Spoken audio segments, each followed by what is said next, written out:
दोस्तों, नीम करोली बाबा जो एक चमत्कारिक बाबा थे। वे एक सीधे साधे सरल बाबा थे। 1958 में बाबा ने अपने घर को त्याग दिया और विश्व भर में उनके लाखों भगत हैं। उनके भक्तों का मानना है कि वे हनुमान जी के अवतार हैं। दोस्तों, आखिर क्यों बाबा का नाम नीम करोली पड़ा? एक बार बाबा फर्स्ट क्लास कंपार्टमेंट में सफर कर रहे थे। जब टिकट चेकर आया तो बाबा के पास टिकट नहीं थी, तो बाबा को अगले स्टेशन नीम करोली में ट्रेन से उतारा जाता है। बाबा थोड़ी दूर पर ही अपना चिमटा धरती में गाड़ कर बैठ जाते हैं। गार्ड ने ट्रेन को हरी झंडी दिखाई, परंतु ट्रेन 1 इंच भी आगे नहीं बढ़ी। बहुत प्रयास करने के बाद भी जब ट्रेन नहीं चल पाई तो लोकल मैजिस्ट्रेट जो बाबा को जानता था, उसने टिकट चेकर को बाबा से माफी मांगने और उन्हें सम्मान पूर्वक अंदर लाने को कहा। ट्रेन में सवार अन्य लोगों ने भी मैजिस्ट्रेट का समर्थन किया, जिसके बाद टीसी ने बाबा से माफी मांगी और उन्हें सम्मान के साथ ट्रेन में बिठाया। ट्रेन में बैठते ही ट्रेन चल जाती है। तभी से बाबा का नाम नीम करोली बाबा पड़ा। दोस्तों, नीम करोली बाबा के भक्तों में एप्पल के मालिक स्टीव जॉब्स, फेसबुक के मालिक मार्क जुकरबर्ग और हॉलीवुड के बहुत से अभिनेता भी शामिल है। बताया जाता है कि बाबा के आश्रम में सबसे ज्यादा अमेरिकी ही आते हैं। नीम करोली बाबा की मृत्यु के पश्चात 1974 में स्टीव जॉब्स भी आत्मज्ञान के लिए उनके आश्रम में आए थे और इसके पश्चात भी उन्होंने आज के दौर की मशहूर कंपनी एप्पल की स्थापना की।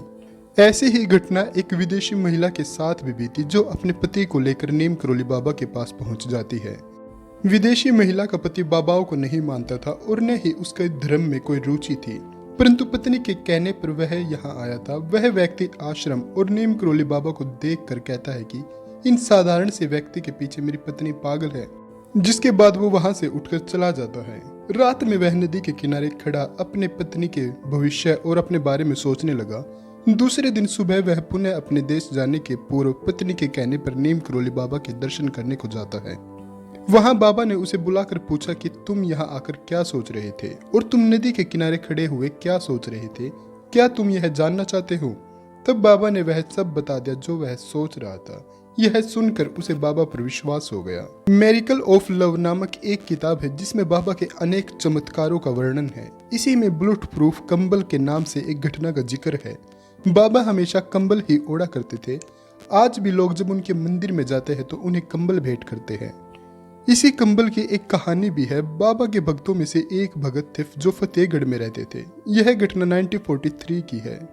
एक दिन अचानक बाबा उनके घर पहुंच गए और कहने लगे कि वे रात को यहीं रुकेंगे।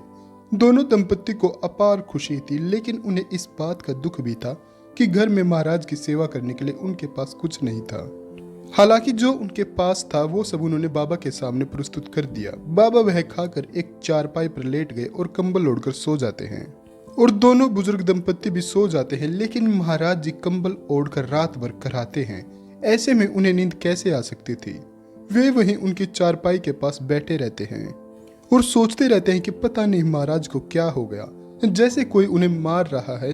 जैसे तैसे कराते कराते उनकी रात बीत जाती है और सुबह हो जाती है। सुबह बाबा उठे और चादर को लपेटकर बुजुर्ग दंपत्ति को देते हुए कहा कि इसे गंगा में प्रवाहित कर देना और इसे खोलकर बिल्कुल न देखना। दोनों दंपत्तियों ने बाबा की आज्ञा का पालन किया। जाते हुए बाबा ने कहा कि चिंता मत करना, महीने भर में तुम्हारा बेटा घर लौट आएगा।